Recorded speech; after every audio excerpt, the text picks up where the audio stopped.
as people think about, I want to do something amazing with my life. I want to make sure that I'm cognitively optimized. We've talked briefly about, we know that you're going to get sleep, some diet things, but I want to now start going into the protocols. So if I want to really get killer sleep, what do I not do? And what do I do? So if you want to get really killer sleep, it starts in the morning, right? The best thing you can do for circadian rhythm is develop a relatively disciplined morning routine.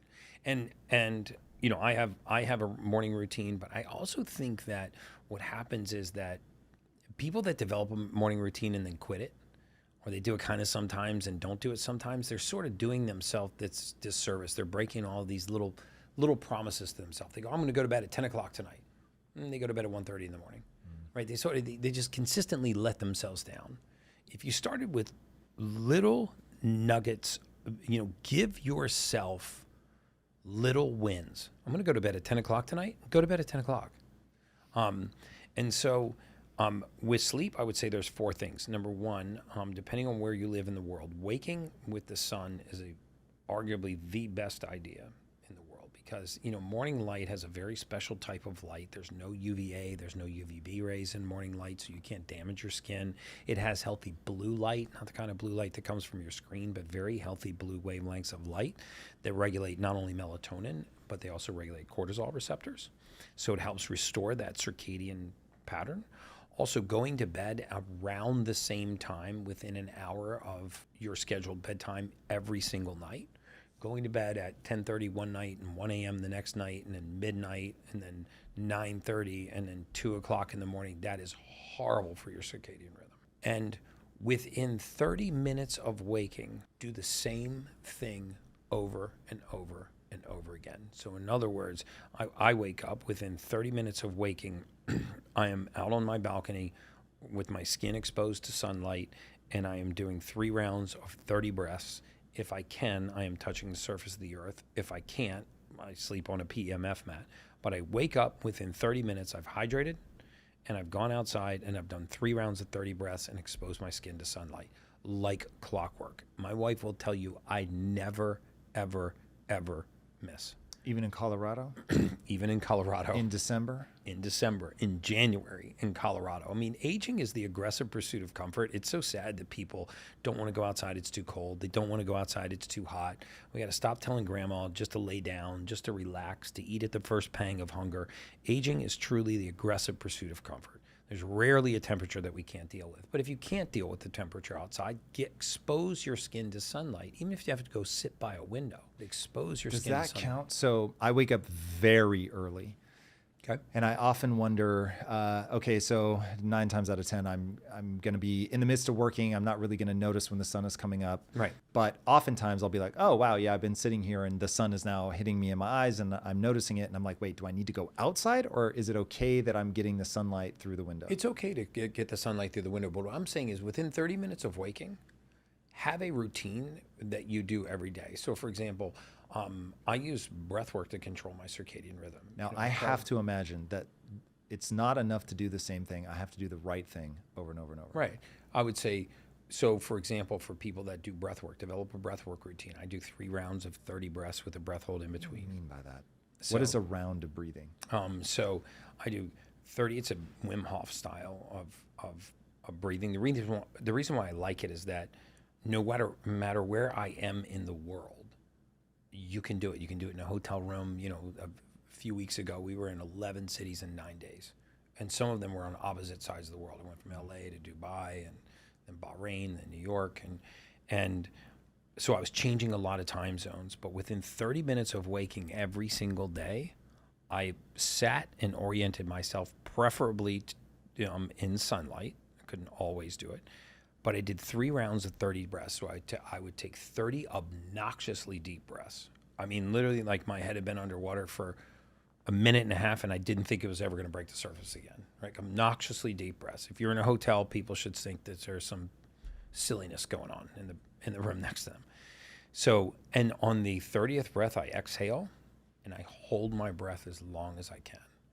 And during that breath hold, I force myself to get outside of my head. Try to find like a car on the causeway, a bird in a tree, or try to find an airplane going by overhead, just something that I can key into outside of my body. So I'm not thinking about the fact that I want to breathe. Because contrary to popular belief, nitric oxide is not the major vasodilator in the body. Carbon dioxide is. So if you want to dilate your blood vessels first thing in the morning, which is a very good thing, then hold your breath for a prolonged period of time at the end of a series of breath rounds. You can start with as little as 5 breaths and hold, then do 5 deep breaths and hold, and then 5 more deep breaths and hold, and exhale and start your day. And work your way to 10 breaths, 15 breaths, 20 breaths, and then 30 breaths. So your body knows this is what we do every day. You know what? It's morning because he's breathing, right? So when I would go from Miami to Dallas, Vegas, LA, Dubai. So there's 5 time zones or 4 time zones right there. But every morning within 30 minutes, I was doing 3 rounds of 30 breaths. Like I would set my circadian clock by that because I never, ever, ever miss. And it's free. And people don't give it the credence that it deserves because it's free. Like I wish I could charge it for it and patent it and sell it as a supplement, and then people might take it seriously. But the truth is that we all have 3 or 8 minutes to go find a place to sit down and just do a round of breath work. And if we do it at the same time every day, our body starts to get into that cycle. And then at night I do box breathing, which is just a 4-second inhale, a 4-second hold, a 4-second exhale, and a 4-second hold. And I'll do 4 to 15 rounds of that. You try to get through 10 rounds of box breathing and see if your eyes are still not very, very, very heavy. Because when you think about tracing that square and you focus on your breathing and you don't carry your phone into bed and you haven't taken a tranquilizer before you go to bed, what happens is, you're actually clearing all of these catecholamines from the brain. Huberman talks on his podcast about, nasal breathwork techniques that actually calm anxiety. They're actually down-regulating these catecholamines, which are fighting most people's sleep, right? And so I use breathwork at night to get into that calm state. I don't take my phone into bed. You certainly don't want to be interacting with your phone.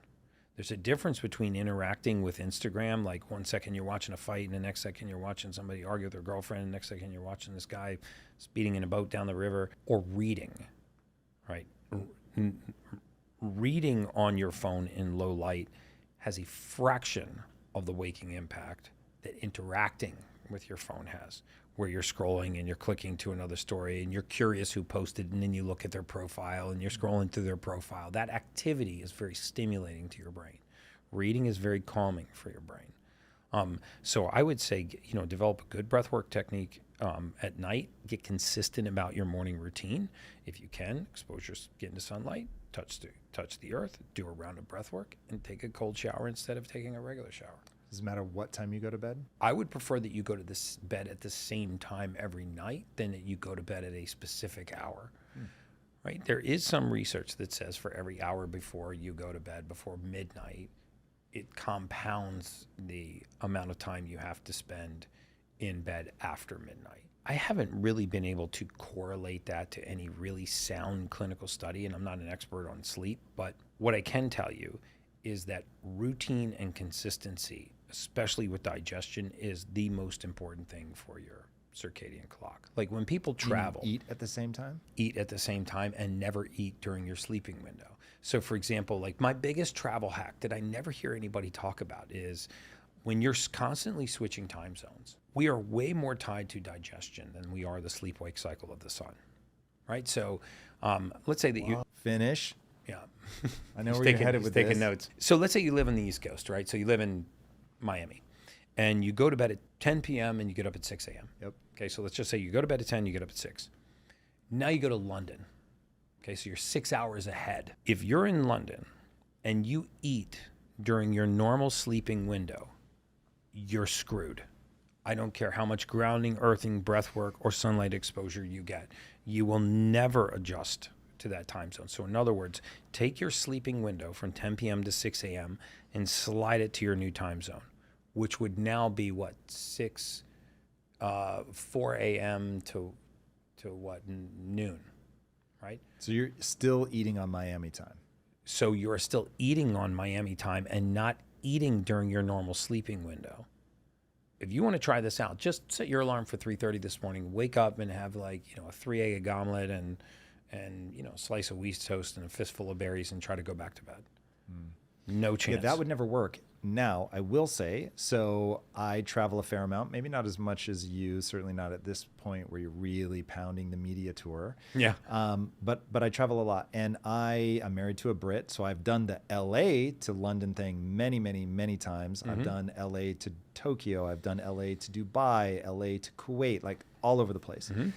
And my rule is always sun-based. So I get out and I get light in my eyes, light on my skin as much as I can. Even in London, where, I mean, for you, this will be nothing, but I'll go out not with my shirt off, but hiking up my sleeves as much as I can. And I will look up at the clouds for as long as I can bear, not into the sun, but like up at the sky, at the brightest part of the sky that I can bear without damaging my eyes. Right. Try to get as much light in as early as possible for as long as possible. But I don't worry at all about my eating window. So, in fact, I will eat on local time. And so, but I also use sleeping tablets when I travel, which you're probably going to hate. But it works like a charm. Like, I really feel like I can switch fast. So, Unisom, but Unisom has two variants. Okay. One makes me feel like I'm going to crawl out of my skin. It is unbearable. Okay. And then the other one, I feel I'm a little groggy the next day. I will admit, at least for the first couple of hours. Right. But I can transition to the point where I will sleep normally without sleeping pills very fast. Okay. As long as I stick to my routine, which is sun-based. So I've never heard anybody say that I've heard people tie diet to the circadian rhythm or the timing window of food to the circadian rhythm, but nobody ever say that it's more important than sun. No question. We are way more tied to digestion because you think about what happens when we digest food, right?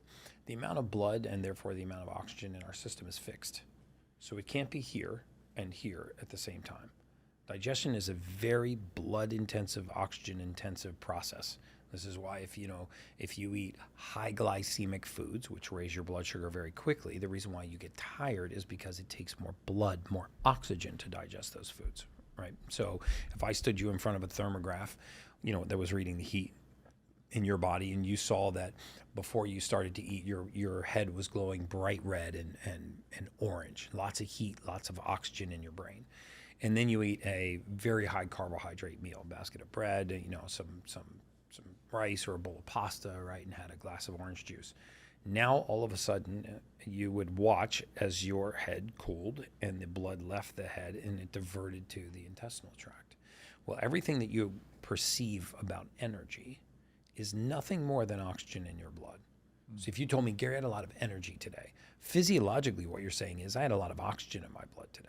So if oxygen equals energy, which it does, then I want to be very cautious about diverting oxygen from my brain to my gut. One of the reasons why I always fast on airplanes domestically, not internationally, but domestically, I always fast on airplanes because I don't want to divert that valuable oxygen to my digestive tract when I'm sitting, especially on an airplane. Because there is limited oxygen on an airplane? I don't get that. Well, because nothing is worse than sitting for prolonged periods of time and eating. Nothing will kill your energy more than not moving and eating while you're sedentary, right? So I'm not saying you should move while you're eating, but if you're going to fly from Miami to LA, and it's going to take you 5 hours, and you're already tired because you caught a morning flight, and then you feed yourself on that flight while you're sitting, you will be exhausted when that plane lands. And there's nobody that cannot fast just on airplanes on domestic flights, right? I mean, tomorrow I'm going LA to New York for the UFC fights. I'm going to fast on the plane. Now, I might eat before I get on the plane, and I'll be moving around the airport and what have you. But when I get on the airplane, it's either black coffee or water, and that's it while I'm domestically flying. But my whole point is when you get to your new destination, back to your London trip, for the first 48 hours, that was the part that I didn't say, for the first 48 hours, and if you're going to be there much longer than 48 hours, then you can make that time adjustment. But for the first 48 hours, do not eat during your normal sleeping window and watch how quickly you adjust to that time zone. In addition to getting sunlight on your skin, that also really helps because you're right. We're tied to the circadian cycle of the sun, but more so to digestion. Let me ask though. So if I am, let's say that I'm going to London to adjust. So I'm going to be there for 2 weeks. Okay. My plan would be, again, sun-based, and I'm going to eat based on my normal schedule in the new place. So for me, because I wake up so early, I never eat before the sun comes up. I typically eat several hours after the sun gets up. So like on a day like yesterday where I woke up at 2:45 a.m., which by the way, I don't set an alarm. This is not me championing. You should get as much sleep as humanly possible. You should get a lot of sleep. Get as much sleep as you can. I don't set an alarm. But there are times in my life where I'm either 9 p.m. like it's a religion. So 9, that's not bad. Yeah, it's not horrible. But see, and now I like what you just said. 9 p.m. like it's a religion. Correct. That is so good for you. And the fact that you just said it with such conviction, you go to bed at 9 p.m., that's a little psychological win for you every night. If you went to bed at 11:30, you'd be really disappointed in yourself. Correct. Yeah, we probably should talk about identity later. Yeah. Let's stick with the more sort of dietary, tactical ones for the moment. So I would I'm going to go to bed so I have rules. Don't go to bed before 9 p.m. if you're in a new time zone. If you can stretch it to 10, even better. So if you arrive at 11 a.m., sorry, tough break. If it's a huge time zone change, you're going to be exhausted, but you need to stay up. Get up, move around, go do something that's engaging. Don't go to bed before 9. Go to bed at 9. I take sleeping tablets the first few nights in an ever-decreasing amount. And then I'm going to eat on my normal thing. So like I said, if I wake up at 2:45, I'm not going to eat before 8 or 9 a.m. Because again, it ties to the sunlight. So I'm trying to get sun exposure before I eat. I want my body to fully understand this is awake time. This is not bedtime. Also, I'm trying to stretch the number of hours. I keep I do intermittent fasting 365 days a year. Awesome. So my average ends up being over the course of a year, 17 hours. So on the weekends, shorter. On the weekdays, it can go up as high as 20 So you hours. start to eat at, you said 9? That's usually when I eat. And you're done eating 8:30 and 9. And you're done eating at what, 2? My first meal? 3, 4? Yeah, What? so I eat my last meal at 2. Okay. Which normally people would look at me like I have roaches on my face, even after I tell them the number of hours. So the math is what the math is. Right. But yeah, so I eat my last meal at 2, which is very socially awkward. Right. But Probably the reason why you sleep so good too, though. I don't sleep great. So I average 6 hours and 3 minutes according to my Oura Ring. Okay. I would love to average 7 hours would be